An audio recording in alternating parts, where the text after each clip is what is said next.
ini ada ustadz, nggak tahu ini dia sekolahnya di mana, ngajinya di mana, mengatakan bahwa nggak ada gunanya, nggak ada contohnya dari Rasulullah Shallallahu Alaihi Wasallam, nggak ada contohnya dari para sahabat.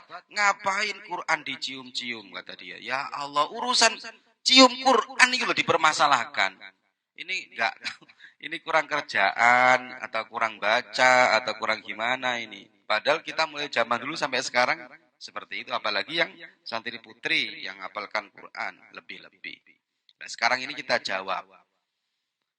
Orang itu bicara, orang itu ngomong di zaman Kanjeng Nabi apa? Orang itu bicara kalau cium Al-Quran itu tidak ada contohnya dari Kanjeng Nabi.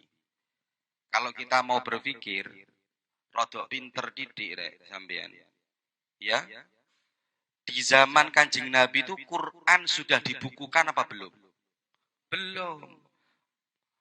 Di zaman Kanjeng Nabi Quran belum dibukukan. Ya mesti nggak ada contoh dari Kanjeng Nabi. Jangankan mencium Al-Quran, buku yang mereka cium, Quran yang mereka cium aja tidak ada. Kalau mau bicara bid'ah-bid'ahan, berarti Quran sendiri yang dibukukan itu hukumnya mestinya bid'ah. Wong zamannya Kanjeng Nabi nggak ada. Jangankan zamannya Kanjeng Nabi, zamannya Abu Bakar juga Al-Quran belum dibukukan. Zamannya Sayyidina Umar, Al-Quran juga belum dibukukan. Al-Quran mulai dibukukan, itu mulai dari zamannya Sayyidina Utsman bin Affan. Arek-arek ini wis cerdas-cerdas.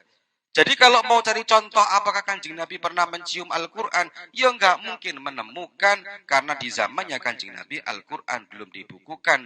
Al-Quran mulai dibukukan itu mulai dari zamannya Sayyidina Utsman. Makanya kok ngomong cium Al-Quran itu hukumnya bid'ah. Loh, bukan hanya cium Al-Qurannya. Kalau kamu mau cari nggak ada contohnya dari Kanjeng Nabi, pembukuan Al-Quran juga tidak ada contohnya dari Kanjeng Nabi. Ini cara mikir goblok-goblokan gini gitu. Oleh karena itu, jangankan itu, orang di zamannya Sayyidina Utsman, kemudian Al-Quran dibukukan, nggak ada titik, nggak ada harokat. Ya nggak?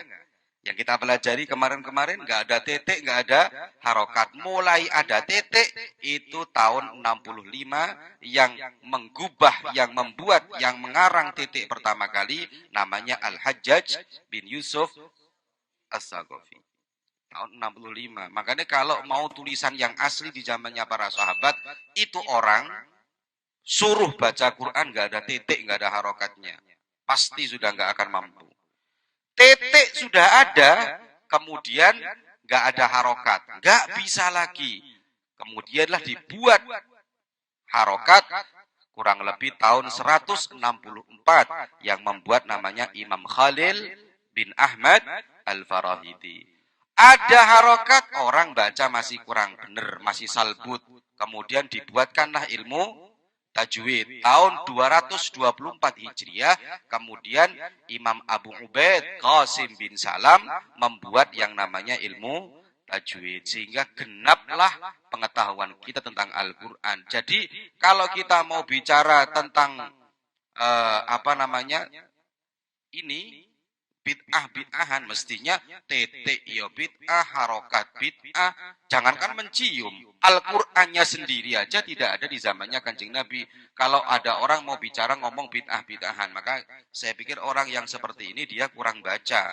Karena KKB semua yang dia lihat itu hukumnya dianggap bid'ah semua. Maka pentingnya kita perbanyak membaca, perbanyak ngaji agar tidak mudah kita mengatakan orang bid'ah, mengatakan orang sesat. Kalau kita mau melihat lebih jujur lagi, ini sampai tulis dengan baik. Kita lihat dalam kitab Al-Itqan fi Ulumil Quran karangan Imam Suyuti, dikatakan di sana juz 2 halaman 458, kita buktikan kepada orang-orang yang mengatakan yang kurang kerjaan ini bahwa katanya mencium Al-Quran nggak ada dalilnya, nggak ada keterangannya. Ternyata dalam kitab Al-Itqan karangan Imam Suyuti, yustahabbu taqbilul mushaf. Disunnahkan mencium Al-Quran. Kita kalau sudah selesai, disunnahkan Mencium. Alasannya kenapa? Li anna Ikrimah bin Abi Jahal radhiyallahu anhu kana yaf'aluhu. Karena sahabat Ikrimah itu anaknya siapa? Abu Jahal. Abu Jahal orang yang melawan Kanjeng Nabi, tapi punya anak yang bersyahadat di depan Kanjeng Nabi. Sahabat, hebat, ngalim, namanya Ikrimah. Nggak sama dengan bapaknya. Itu ternyata kana yaf'aluhu. Ternyata melakukan yang namanya mencium Al-Quran. Alasannya kenapa? Wabil qiyas, karena disamakan ala takbili hajaril aswad. Ala takbilil hajaril aswad. Karena disamakan mencium hajar aswad. Kita kalau ke Mekah haji, ada hajar aswad dianjurkan untuk dicium. Saya tanya sama kamu, hajar aswad dengan Al-Quran lebih utama mana? Lebih utama mana? Yo Al-Quran dong. Jauh. Kalau mencium hajar aswad aja boleh, apalagi mencium Al-Quran lebih-lebih. Karena di sini dikatakan wa dzakara ba'duhum, sebagian ulama memberikan sebuah penafsiran, memberikan sebuah alasan li'annahu hadyu minallahi ta'ala. Karena Al-Quran itu hadiah dari Allah Subhanahu wa ta'ala. Kampian dapat hadiah dari orang yang paling sampean cintai. Itu sampean apa biasanya? Ya, Dek, tak kasih hadiah. Langsung eyum-siyum, dicium-cium. Ya enggak? Apalagi hadiah dari Allah lebih-lebih. Oh, ya kurang kerjaan mencium Al-Quran, katanya dianggap bid'ah. Bahkan ada ulama yang di sini mengatakan fasyuri'a takbiluhu kama yustahabbu takbilul waladis shaghir. Dianjurkan mencium Al-Quran itu juga bisa disamakan mencium anak kecil. Kanjeng Nabi ketika ketemu dengan orang yang hitam-hitam, ada anak kecil. Anak kecil ini apa namanya? Lewat, kemudian Kanjeng Nabi ketemu terus dicium sama Kanjeng Nabi. Bapaknya kemudian terus datang kepada dia, kepada Kanjeng Nabi, terus Kanjeng Nabi dipeluk, ini anak kecil dicium. Bapaknya kaget, loh Kanjeng Nabi ini anak saya sampai cium Kanjeng Nabi. Iya, saya selama hidup nggak pernah mencium anak saya ini Kanjeng Nabi. Anak hitam nggak pernah dicium. Kanjeng Nabi mencium anak kecil. Kalau Kanjeng Nabi pernah mencium anak kecil, kemudian kita mencium Al-Quran disamakan anak kecil tadi itu, lebih utama mana? Anak kecil dengan Al-Quran. Maka para ulama mensepakati dari dulu sampai sekarang, mencium Al-Quran itu hukumnya dianjurkan, disunnahkan. Bahkan sahabat Ikrimah itu mencium Al-Quran, karena mencium Al-Quran adalah bagian daripada pengagungan Al-Quran. Makanya kita sebagai ahlu sunnah wal jamaah kudu ngerti. Mereka yang ngomong-ngomong bid'ah itu jelas yakin kita. Nggak pernah baca, kurang baca, tapi sudah sering memberikan fatwa di mana-mana. Ini repot. Kemudian kalau kita melihat dalam kitab Mausu'ah, ini ada lagi. Wa dzakarul Hanafiyah. Sekarang kita bicara madhab Hanafi. Wa dzakarul Hanafiyah. Golongan dari madhab Hanafi. Wahwal masyhur indal Hanabilah. Inilah pendapat yang masyhur dari ulama Imam Ahmad bin Hambal. Biasanya ini orang-orang yang seperti ini biasanya ngomongnya ikut madhab Ahmad bin Hambal. Bicara menurut golongan madhab Ahmad bin Hambal dan golongan Imam Hanafi, jawazu takbilil mushaf takriman lahu. Diperbolehkan mencium mushaf karena bertujuan untuk memuliakan mushaf.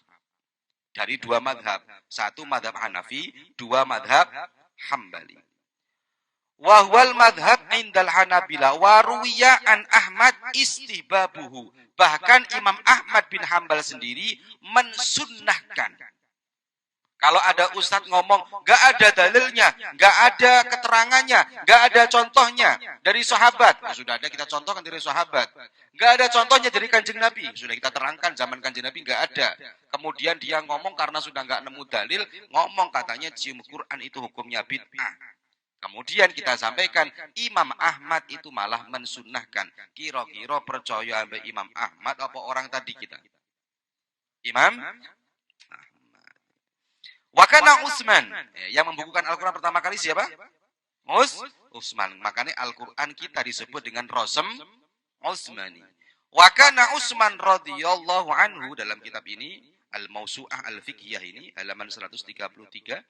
Wa kana Utsman radhiyallahu anhu yuqabbidul mushaf wa yamsahuhu ala wajhihi. Bahkan lebih parah lagi kalau Sayyidina Utsman. Sayyidina Utsman itu mencium Al-Quran plus Al-Qurannya diusap-usapkan kepada mukanya. Ini Al-Quran. Eseum Sayyidina Utsman. Terus kemudian ngalap barokah ke Quran diginikan. Lebih parah lagi. Kok tidak hanya mencium, tapi sampai diusap-usapkan ke muka. Apa ada gunanya? Ada, namanya tabarrukan. Quran mengandung berkah apa tidak? Mengandung berkah. Wong azimat aja kemarin tak jelaskan mengandung berkah. Apalagi Al-Quran. Makanya tabarrukan kepada Al-Quran dicium, diusap-usapkan. Karena orang ini bilangnya gini, saya yang pegel. Al-Quran itu caranya diamalkan, dihayati. Iya, mulai dulu kita tahu Al-Quran diamalkan, dihayati. Kemudian orang-orang zaman sekarang ini kalau selesai baca Quran dicium-cium, mana dalilnya? Ya Allah, mencium Quran ditanya dalilnya.